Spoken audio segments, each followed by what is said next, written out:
जी अस्सलाम वालेकुम। इस टाइम हम लोग माहिर केयर हॉस्पिटल मैनेजमेंट सिस्टम के जो डैशबोर्ड है उस पर लॉगिन हुए हैं और आपको कुछ एक ग्राफ और कुछ डाटा नज़र आ रहा है। जब हम सिस्टम पर लॉगिन होते हैं तो हमारे पास चार किस्म के डैशबोर्ड अवेलेबल होते हैं। उसमें सेल्स समरी है, मेन है, डॉक्टर्स अपॉइंटमेंट प्रोग्रेस है और लैब टेस्ट प्रोग्रेस है। इस टाइम हमें मेन का डाटा शो हो रहा है जिसमें हमें मंथ वाइज हमारा एक्सपेंसेस और रेवेन्यू, एक्सपेंसेस और कमीशन, इनका डाटा आ रहा है। और डे वाइज आज के दिन में consultancy, diagnostic, lab, revenue, total expenses, commission payment, net income और अपॉइंटमेंट्स जो हुई हमारी, उनका डाटा है मंथ वाइज है और ईयर वाइज है। यानी कि ये वो डेट्स का जो एक डाटा जो है वहाँ पे बाय डिफ़ॉल्ट अवेलेबल है। यानी कि नॉर्मली हमें रूटीन के अंदर आज का डाटा रिक्वायर्ड होता है या हमें पूरे महीने का रिक्वायर्ड होता है या एक पूरे साल का की जो फिगर्स हैं वो हमें रिक्वायर्ड होती हैं। फिर नीचे अपॉइंटमेंट्स वगैरह के हवाले से भी कुछ डाटा अवेलेबल है।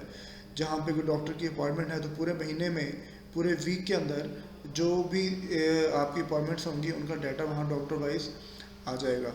अच्छा, इसमें जो जितना भी डैशबोर्ड होते हैं आपके, वो एक्चुअली निचोड़ होता है डिफरेंट रिपोर्ट्स का।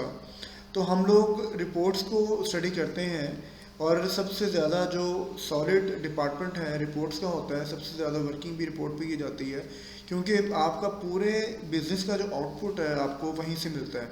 तो ये रिपोर्ट सेक्शन है, इसमें देखिए आप पेमेंट, सेल्स समरी, जनरल है, फिर आपकी कैटेगरी वाइज है, सेल्स डिटेल्स है, डॉक्टर शेयर पेमेंट रिपोर्ट है, डॉक्टर शेयर समरी है, मंथली एंड डेली सेल्स है, एक्सपेंस रिपोर्ट है, मंथली एंड डेली एक्सपेंसेस हैं। इस तरह ही सारे, यानी कि पूरे बिजनेस के फाइनेंशियल्स को आपके सामने एक सिंगल क्लिक पे लाने के लिए जो रिपोर्ट्स रिक्वायर्ड हैं वो सारी आपके सामने। सबसे पहले हम चलते हैं, आपकी जो है पेमेंट रिपोर्ट है। पेमेंट रिपोर्ट में वही invoices, customer name, patient name जिसे आप कहते हैं, किस डॉक्टर ने देखा है, उनकी फ़ी, डिस्काउंट, उसको एडिट करना है, व्यू करना है, इनवॉइसिंग है, रीप्रिंटिंग है, वो हर चीज़ यहाँ पे उसकी अवेलेबल है। यानी कि अगर हम किसी की इनवॉइस को भी देखना चाहते हैं तो जो हम यहाँ पे क्लिक करेंगे तो वो उसका डाटा आपके सामने आ जाएगा। और ये एक इनवॉइस है, आप यहाँ से इसको प्रिंट करना चाहते हैं, आप इसकी एक हिस्ट्री देखना चाहते हैं, तो यहीं से ये सारे डाटा, आपके डाटा जो है उसकी पूरी डिटेलिंग एक रीप्रिंट करने के लिए, या आप उसको सेव करना चाहते हैं तो यहाँ प्रिंट करके उसको सेव भी कर सकते हैं। ये अवेलेबल है सारा। ठीक है, नेक्स्ट आपके पास क्या है, फाइनेंशियल रिपोर्ट है। जो डेट हम सेलेक्ट करेंगे उस डेट्स का डाटा जो है वो अवेलेबल हो जाएगा। आपका जो फाइनेंशियल नॉर्मली होते हैं दो चीज़ों में डिपेंड करते हैं, एक आपका रेवेन्यू या इनकम जो है और एक आपका एक्सपेंसेस जो है। उसके बाद आपका एक्चुअली नेट प्रॉफिट हमेशा निकलता होता है। तो इनकम में आप देखिए कंसल्टेंट वाइज डॉक्टर्स की लिस्ट है, किस डॉक्टर ने कितने पेशेंट्स देखे, उनकी टोटल अमाउंट कितनी बनी है, किस डॉक्टर ने कितना डिस्काउंट दिया है और कितनी अमाउंट कलेक्ट की है। यानी इंडिविजुअल डॉक्टर वाइज भी और उसका कलेक्टिवली, ये देखिए ये कलेक्टिवली भी अमाउंट जो आपने एज ए कंसल्टेंट पेशेंट से ली है वो यहाँ पे आ रही है। डायग्नोस्टिक में अगर आपके पास डिपार्टमेंट है, एमआरआई वगैरह डील कर रहे हैं, तो उसमें जितनी रिपोर्ट्स हैं उनकी नंबर ऑफ इंडिविजुअल फिगर्स और उनका कलेक्टिवली टोटल इंडिविजुअल टेस्ट की जो अमाउंट, आपकी जो बिल की अमाउंट है वो ये है, टोटल अमाउंट ये है। यानी कि इतने टाइम में इतने इस डिपार्टमेंट के अंदर आपने इतने अमाउंट के टेस्ट किए, उसमें इतना डिस्काउंट दे दिया और इतनी अमाउंट आपने पेशेंट से कलेक्ट की है। फिर लैब है, लैब के अंदर जितने टेस्ट आपके आ रहे हैं सेम वही सिनेरियो यहाँ पे चल रहा है। यानी कि तीन डिपार्टमेंट्स आप पे कवर हो रहे हैं यहाँ पे, कंसल्टेंट का, डायग्नोस्टिक का और लैब का। नीचे सब टोटल है, क्योंकि अभी तक हमने कोई डॉक्टर का शेयर बैक पे नहीं किया, डेमो काउंट है, जिसकी वजह से यहाँ पे कोई अमाउंट शो नहीं हो रही है। और जितने परसेंट आप उसको ऐड करना चाहेंगे, यानी कि आप कहते हैं कि कंसल्टेंसी के अंदर आप कोई शेयर लेते हैं या पे करते हैं डॉक्टर को, या लैब रिपोर्ट में आउटडोर डॉक्टर है या इंडोर डॉक्टर है, उससे कुछ आपका उनका कोई एग्रीमेंट है, कोई आपका कोई शेयर आपने डिसाइड किया हुआ है कि आपने उनको देना है अपने इस लैब के कस्टमर में से या डायग्नोस्टिक कस्टमर में से, तो वो उनको उनके अकाउंट के अंदर अमाउंट बनती जाएगी और यहाँ पे रिफ्लेक्ट हो जाएगी। एक्सपेंसेस हैं डिपार्टमेंट वाइज, आपके एक्सपेंसेस ये आ रहे हैं हेड वाइज, यानी ये डिपार्टमेंट है और ये उसके हेड हैं, और उस हेड के अंदर एक स्पेसिफिक डेट के अंदर जितने भी आपकी कलेक्टिवली अमाउंट है वो यहाँ पे शो हो रही है और पूरे डिपार्टमेंट का शो हो रहा है आपको।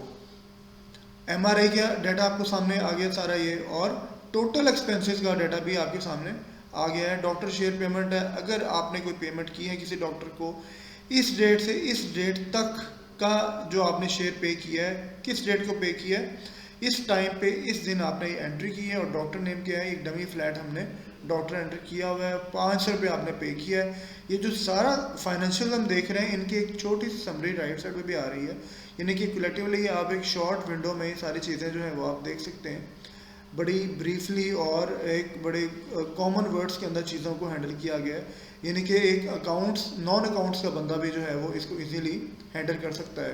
प्रॉपर कोई CA टाइप का बंदा होने की ज़रूरत नहीं है। यहाँ से फिर आप डेट्स को सिलेक्ट कर सकते हैं, आप आज की प्रोग्रेस देखना चाहते हैं, कल की देखना चाहते हैं, लास्ट 7 डेज़ है, यानी कि ऑलमोस्ट हर रिपोर्ट पे हमारा ये एक जो डेट्स का फॉर्मेट है ये क्विक रिपोर्टिंग के लिए है। नेक्स्ट आपके पास डॉक्टर की रिपोर्ट है।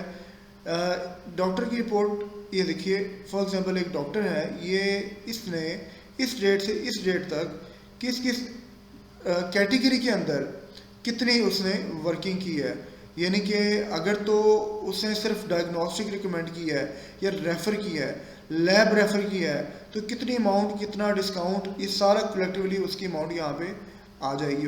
उसका बिजनेस कितना बना है, इस डॉक्टर ने किस किस डिपार्टमेंट के अंदर, यानी कि कंसल्टेंसी में, डायग्नोस्टिक में, लैब में, किस किस बिजनेस में कितना कितना रेवेन्यू हमें जनरेट करके दिया है।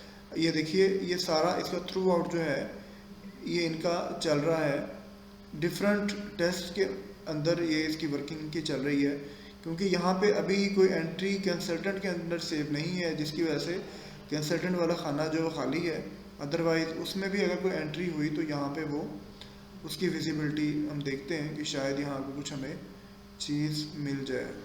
आई थिंक कोई एंट्री, ये देखिए, ये एग्जैक्टली ये डॉक्टर रमला एक हैं, इनका अकाउंट यहाँ पे डमी अकाउंट है, और इसमें उन्होंने जो जो अपनी फीसिस उन्होंने कलेक्ट की हैं, लाइक पहले यहाँ पे उन्होंने एक पेशेंट को देखा है, यहाँ भी एक को देखा है, यहाँ 6 पेशेंट्स को देखा है, ये तो ये उनकी एक्चुअली ग्रुपिंग टाइप रिपोर्ट बन जाएगी कि उनकी ये प्रोग्रेस रही है, ठीक है। और एंड पे ये एक कह लें कि कैटेगरी वाइज, कैटेगरीज आपकी 3 कैटेगरीज हैं, और हर कैटेगरी के अंदर, हर टेस्ट के अंदर एक समरी, रेवेन्यू की समरी या बिजनेस की समरी बन जाएगी आपकी, कि भाई किस डॉक्टर ने किस टेस्ट के अंदर, किस कैटेगरी के अंदर हमें बिजनेस दिया है। उसके बाद नेक्स्ट आपके पास थोड़ी डिटेलिंग है, जो पहले रिपोर्ट आपने देखी है उसकी थोड़ी डिटेल अगर आप देखना चाहते हैं, तो ये डॉक्टर है, इसने जो कंसल्टेशन जो की है या जो रेफर किया है पर डायग्नोस में किया है, ये ज़ीशान को किया है, इस टेस्ट में किया है, और ये उसकी आगे डिटेलिंग है। तो अगर किसी ने 2 को डील किया है तो ये देखिए, ये 2 की डिटेल आपके सामने आ गई है। अगर आपने 3 को डील किया है तो 3 की डिटेल आ गई है, और ये अभी डाटा आपको डायग्नोस्टिक का ही शो हो रहा है, क्योंकि ये सब जो डॉक्टर्स हैं ये डायग्नोस्टिक में उन्होंने रेफ़र किया है। अगर यहाँ पे कोई लैब या आपका कोई कंसल्टेंसी कोई किसी ने देखा है तो यहाँ पे वो डाटा आ जाएगा, यानी कि आपको ये पता चल जाएगा कि इस डॉक्टर की ये हिस्ट्री है, इसने इस डिपार्टमेंट के अंदर इस डेट को इस इनवॉइस के अगेंस्ट किस किस को देखा है। लाइक देखिए, यहाँ पे भी लैब आ गया है। अब लैब के अंदर उसने एक ही इनवॉइस के अंदर एक ही पेशेंट को ये सब रेफ़र किया है। इस तरीके के साथ आपको सारी जो रिपोर्ट है, जो आपकी इनपुट होगी उसके मुताबिक वो एक डॉक्टर का पूरा लेजर दिखा देगा। अब ये देखें, डॉक्टर निसार का एक डमी अकाउंट है, यहाँ पे कंसल्टेंसी आ रही है, यानी कि एक डॉक्टर ने कंसल्टेंसी भी रेफ़र की है, डायग्नोस्टिक भी रेफ़र किया है, लैब भी रेफ़र किया है, किस किस डेट को, किस किस पेशेंट को, किस किस अमाउंट के अंदर कितना रेवेन्यू, क्या डिस्काउंट और क्या कलेक्टिव किया है, वो सारा डाटा आ रहा है। और ये एक्चुअली आप कह सकते हैं कि लेजर है, एक डॉक्टर का लेजर है ये। लेकिन क्योंकि हम चाहते हैं कि हम शॉर्ट टाइम के अंदर सारे डॉक्टर्स का एक ही रिपोर्ट पे देख सकें, तो देख सकते हैं। और ये नो लिखा आ रहा है, ये देखिए नो का मतलब ये है कि आपने ये जो इसने आपके साथ बिजनेस किया इस डॉक्टर ने, क्या इसका कमीशन पे किया है, नहीं किया, तो ये नो आ रहा है। अगर यस किया होता तो डॉक्टर कमीशन आपका बना होता और यस लिखा होता, यानी कि जैसे जैसे आप पे करते जाएंगे वैसे वैसे वो यस होता जाएगा यहाँ पे। ये आपका डॉक्टर पेमेंट रिपोर्ट है। हमने शुरू में एक डैशबोर्ड पे देखा था कि डमी फ्लैट में 500 रुपये हमने कमीशन पेमेंट की है, तो वो वहाँ पे शो हो रहा है। तो यहाँ पे आप देख सकते हैं किस डेट से किस डेट तक कितने डॉक्टर्स को कितनी अमाउंट आपने पे की है। ये आपका जो रिपोर्ट है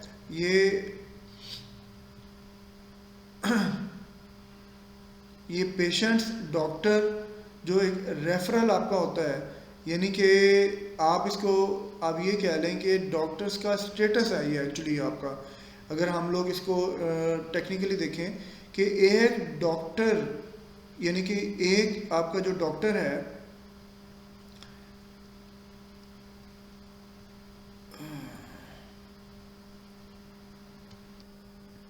जी, और ये आप देख रहे हैं ये एक डॉक्टर का जो लेजर है ये आपके सामने आ गया है। और ये डॉक्टर मियां अवैस का एक डमी अकाउंट हमने बनाया है। और यहाँ पे आप देखिए कि उस डॉक्टर ने किस किस डेट को किस पेशेंट को ट्रीट किया है, और वो जो ट्रीटमेंट है आया वो कोई टेस्ट करवाया है, कोई रेफरल है, या उसने खुद उसको ट्रीट किया है, उसको कंसल्ट किया है, उसकी मेडिकेशन खुद की है। तो उस हिसाब से जो टेस्ट किया है उसकी अमाउंट आ रही है, उसकी जो कंसल्टेशन फ़ी है वो आ रही है। और यहाँ पे टोटल उसका एक आ रहा है जी कि ये अमाउंट जो है वो आप इस तरह भी देख सकते हैं एक ये टेबलर फॉर्म के अंदर कि उसकी जो लैब है वो क्या क्या उसका सिनेरियो है, डायग्नोस्टिक में कितना उसने देखा है, और कंसल्टेंसी अमाउंट जो है वो उसमें उसका क्या स्टेटस है। इस तरह ये आपको एक लेजर डॉक्टर का नज़र आ सकता है डेट वाइज। फिर ये मंथ वाइज सेल्स आपकी आ गई, और यानी कि आपका जो सेल्स हुई है ओवरऑल, चाहे वो डॉक्टर की मद में हुई है, कंसल्टेंसी हुई है, लैब है या डायग्नोस्टिक है, यानी मार्च में कितनी सेल है, अप्रैल मई जून के अंदर। ये 2020 हमने यहाँ सेलेक्ट किया हुआ है। जब हम चेंज करेंगे तो साल चेंज हो जाएगा और आपकी उस ईयर की मंथ वाइज रिपोर्ट आपके सामने आ जाएगी। ये डे वाइज है, यानी कि अक्टूबर में अगर हम देख रहे हैं तो अक्टूबर की जनवरी Thursday Friday Saturday first second third fourth onward पूरे महीने की जो डे वाइज सेल्स है वो आपके सामने, और नीचे टोटल उसका आ जाएगा जी कि पूरे महीने में कितनी सेल हुई है। अब ये देखिए ये एक्सपेंसेस जो है ये इनकी एक रिपोर्ट है डिपार्टमेंट वाइज, और डिपार्टमेंट वाइज इन एंट्री वाइज एक्चुअली ये रिपोर्ट है। पहले जो हमने देखी थी वो हेड वाइज थी, यानी कि ये एक डिटेल्ड रिपोर्ट है कि आपने जनरल मेंटेनेंस में किस किस डेट को कितने कितने एक्सपेंसेस किए। ये सारी आपको जो है डिपार्टमेंट वाइज और एंट्री वाइज डेट वाइज सारी एंट्रियाँ आपको यहाँ पे नज़र आएंगी, और आप यहाँ पे व्यू कर सकते हैं, प्रिंट ले सकते हैं, एडिट कर सकते हैं, यार डिलीट करना चाहें तो वो भी कर सकते हैं। और बॉटम में आपको वो टोटल दिखा रहा होगा जी कि इतनी अमाउंट आपकी पे हुई है। इसी तरह ये आपका मंथ वाइज एक्सपेंसेस हैं कि जी 2020 सेलेक्ट किया हुआ है हमने, तो जनवरी फरवरी मार्च अप्रैल में क्या क्या एक्सपेंसेस हैं। और अगर हमने अगस्त सेलेक्ट किया हुआ है तो यहाँ पे मंथ अगस्त सेलेक्ट किया हुआ है तो first second third fourth fifth per day के हिसाब से आपके कितने एक्सपेंसेस यहाँ पे हैंडल हो रहे हैं। तो ये सारी चीज़ें जो हैं बाकी इसके अलावा और बहुत सारी चीज़ें लाइक आप डिपार्टमेंट्स क्रिएट कर सकते हैं, डॉक्टर्स आप कर सकते हैं, पेशेंट्स इसमें ऐड आपके होंगे, उनके केस मैनेजर होगा, अपॉइंटमेंट्स हैं आप उसमें देख सकते हैं टुडे क्या अपॉइंटमेंट्स हैं, अपकमिंग क्या अपॉइंटमेंट्स हैं। लाइक मैं अगर ऑल को देखता हूँ मैं तो यहाँ पे आपके पास एक डॉक्टर का जो लॉगिन क्रिएट होगा उसमें उसी के मुतल्लिका डाटा सामने आएगा। वो ऑल को देखेगा तो किसका क्या स्टेटस है वो भी सामने आ जाएगा। फिर पेंडिंग कंफर्मेशन हैं, यानी कि आपकी कोई अपॉइंटमेंट आई है पर अभी तक कंफर्म नहीं किया है, वो पेंडिंग में रहेगी। कंफर्म होने के बाद यहाँ पे आ जाएगी, और यहाँ से होने के बाद आप इसको ट्रीटेड में कन्वर्ट कर देंगे या अगर कंफर्म की बात कैंसिल करना चाहें तो कैंसिल भी हो सकती है। और रिक्वेस्टेड में हो सकता है जी कि जो डाटा अभी तक उन्होंने रिक्वेस्ट किया हुआ है आपने उसको पेंडिंग रखा हुआ है, यानी कि उसकी कंफर्मेशन पेंडिंग है या आपने अभी तक उसको क्रिएट नहीं किया, तो वो रिक्वेस्टेड में आपके आ रहा है। लैब है, लैब के टेस्ट वगैरह के हवाले से जितनी भी आपकी जो है वर्किंग है वो सारी इसके अंदर है कि जो आप टेस्ट करते हैं उनकी जो भी इनवॉइस क्रिएट होती है, पेशेंट का डाटा आप यहाँ सर्च करते हैं और वो पूरी उनकी पेशेंट नेम है वो पहले सर्च करता है या फिर न्यू ऐड कर देगा यहाँ पे, और जितनी भी उसकी मुतलका लाइक मैंने टेस्ट किया है तो ये आपका एक पेशेंट यहाँ पे ऐड हो गया है, उसके मुतलका आप उसके जेंडर है, उसकी इंफॉर्मेशन है, ईयर है, जो भी डिटेल्स उसके मुतलका आप करना चाहते हैं वो आपको दिखा देगा। यहाँ से आप डेट सेलेक्ट ये टेस्ट सेलेक्ट करेंगे और ये आपका हो जाएगा। सेव ऑर्डर आप कर देंगे तो आपका एक ऑर्डर सेव हो जाएगा। आई थिंक ये कुछ परमिशन थी जिसकी वजह से वहाँ पे शो नहीं हुआ। ठीक है, नेक्स्ट हमारे पास जो है ये अभी हमने लैब को देखा है, तो लैब के बाद हमारे पास लैब टेस्ट के काफ़ी रिक्वेस्ट हैं, यानी कि लेबॉर्ट्री सेक्शन आपका है, आप यहाँ से लैब क्रिएट करते हैं, फिर वो उनके पास जाता है, फिर उसमें से जो जो पास होते जाते हैं वो आपके पास जो है वो एक लैब लिस्ट के अंदर आपके पास सारा कुछ आ जाएगा कि वहाँ से आप उसको पेशेंट्स को हैंड ओवर करेंगे प्रिंट निकाल के रिज़ल्ट के साथ। प्रिस्क्रिप्शन हैं वो आपके पास डिपार्टमेंट है, उसमें आप ऑटोमेटिकली पेशेंट के जो आपका जो अकाउंट है पेशेंट का उससे कनेक्ट हो जाता है और आप उसमें पेशेंट वाइज डॉक्टर अपने अकाउंट से प्रिस्क्रिप्शन वगैरह भी उसमें दे सकते हैं। फाइनेंस में वही चीज़ है, ऐड पेमेंट है, पेमेंट प्रोसीजर्स है जिसमें आप डिफरेंट डॉक्टर्स को जो शेयर्स एलोकेट करते हैं, एक्सपेंसेस आप हेड क्रिएट करना चाहते हैं या डॉक्टर पेमेंट्स प्रोसीड करना चाहते हैं, कोई एक्सपेंस की कैटेगरीज बनाना चाहते हैं, ये सारी चीज़ें आपको मिलेंगी। HRM के अंदर अकाउंट्स क्रिएट हो सकते हैं आपके, जितने आप अकाउंट क्रिएट करना चाहते हैं। डॉक्टर का अकाउंट यहाँ से क्रिएट होगा और अदर दैन डॉक्टर जो है वो यहाँ से क्रिएट हो जाएंगे। मेन्यू है आपका, उसमें आप मेडिसिन की लिस्ट है, क्योंकि जब डॉक्टर अपने अकाउंट से प्रिस्क्रिप्शन लिखेगा तो वहाँ पे जो मेडिसिन है वो यहाँ से ऐड होंगी तो वहाँ पे वो शो होंगी। बेड्स वगैरह आप उसमें कैटेगरी है, अलॉटमेंट है, वो सारी चीज़ें उसमें कर सकते हैं। और कोई आपकी हॉलीडे शेड्यूल्स वगैरह वो देखना चाहते हैं, वो सारी चीज़ें ये है। तो ये इसमें बड़ा कॉम्प्रिहेंसिव बनाने की कोशिश यही है और इंशाल्लाह ताला इसमें पूरी उम्मीद है कि एक हॉस्पिटल के हर तरह के हॉस्पिटल की जितनी भी फाइनेंशियल्स हैं उनको डील किया जा सकता है। ये अगर आप डॉक्टर अपॉइंटमेंट को देखते हैं यहाँ पे बैलेंस शीट के ऊपर, तो ये देखिए कि overall doctor commission status, appointment status और डॉक्टर वाइज पेशेंट्स ट्रीटेड का रिकॉर्ड आपके सामने जो ये आ रहा है। यहाँ पे क्योंकि डाटा अवेलेबल नहीं है करंट मंथ का, जिसकी वजह से, क्योंकि नॉर्मली डैशबोर्ड्स क्या होते हैं वो करंट मंथ का डाटा ही दिखाते हैं, तो यहाँ पे वह पूरा एक लंबा चौड़ा एक हायरार्की आपकी जो है वो ग्राफ का सिलसिला शुरू हो जाता है। इसी तरह लैब टेस्ट है कि किस किस लैब रिपोर्ट के अंदर, किस किस डायग्नोस्टिक के अंदर आपका कितना रेवेन्यू है, कितनी सेल आपकी हुई है इसके अंदर, तो वहाँ से आपको आइडिया हो जाएगा जी कि नॉर्मली आपका कौन सी सेल, कौन सी लैब में कौन सा टेस्ट का की जो सेल्स हैं वो ज़्यादा बेहतर जा रही है। तो जी सर, ये इसका एक था ब्रीफ सा रिव्यू, और बाकी जो डिटेलिंग है या एग्जीक्यूशन है वो फिर जब हम कहीं स्टार्ट करते हैं इसको तो फिर वो Aahista Aahista step by step उसकी ट्रेनिंग, एक लाइट सी ट्रेनिंग होती है और उसके मुताबिक सारी चीज़ें इंशाल्लाह एग्जीक्यूट हो जाती हैं। Thank you very much.